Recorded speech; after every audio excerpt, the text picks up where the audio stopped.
In 1998, the Sega Dreamcast launched in Japan, and its near identical arcade cousin, the Naomi board, launched a few weeks earlier. The first Naomi game was an immediate blockbuster, the sequel to AM1's Model 2 smash hit, The House of the Dead. The House of the Dead 2 delivered a light gun experience on par with the very best in the genre. Just a few months later, The House of the Dead 2 would come to Dreamcast in Japan in March of 1999, releasing in the West that same year to a positive reception. But that wouldn't be the end of that game's journey, oh no. In the year 2000, Smilebit retooled the title in arcades and then later on Dreamcast to become an educational typing game? Would the gamble pay off? Or are the results terrifying?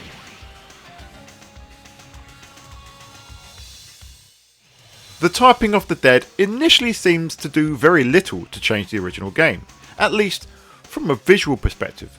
The intro is near enough identical and all of the assets, characters and settings are straight out of the light gun blasting original.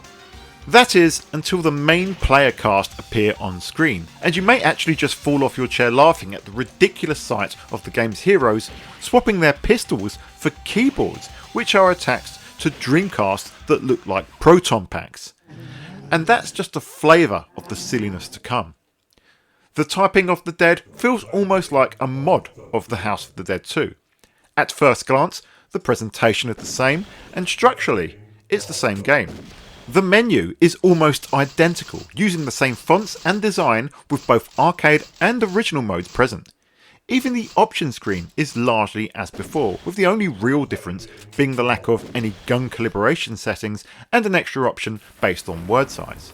Now, if you're like me, and I'm pretty sure there's a few of you that are, you'll jump straight into arcade mode.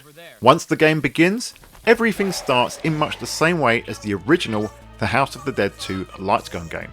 But now you are armed with your Dreamcast keyboard, which you have to use to type out the words that appear on screen in order to vanquish the zombie onslaught. Things start gently, although even on the easy setting on the first stage, throwing some numbers bamboozled me a little at first, but that aside, there's actually a nice difficulty curve in the words that you're being asked to put together. As you progress through the church, you'll notice some other changes, such as enemies now wielding weapons that have been toned down. So now, in place of axes, hatchets and knives, you'll see mallets, ladles and spatulas.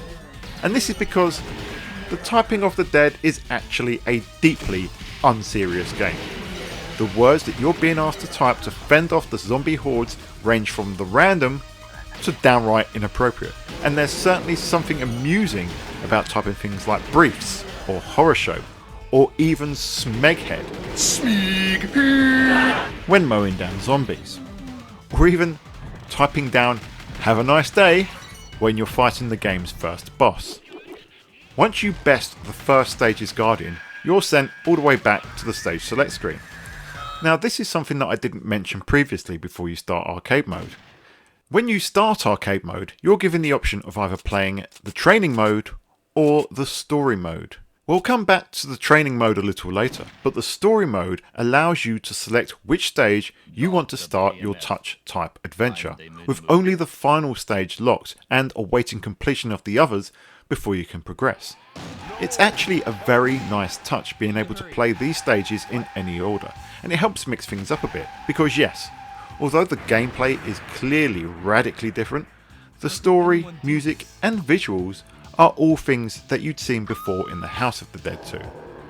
But it really must be stressed how different that gameplay is.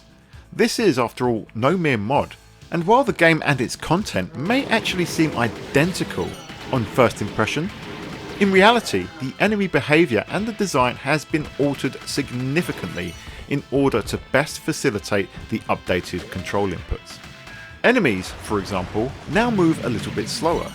They won't swarm you and, instead, rather politely, wait for their turn as you knock out the keystrokes for one of their zombie brethren. Now that's not to say that things are easy, oh no. As you can see, I'm pretty bad at this game, and it can be rather unforgiving.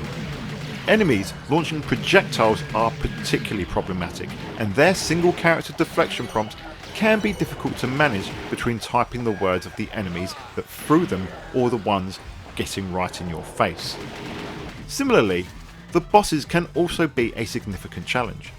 The second stage boss will only allow you to fire when its chest is open for a short window, and by fire, of course, I mean type on the keyboard. And that can interrupt your typing and throw you off. Hilariously though, the stage 3 Hydra boss, or the tower, will ask you questions.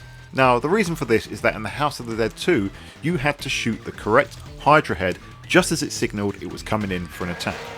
In the Typing of the Dead, this is instead done with multiple choice questions.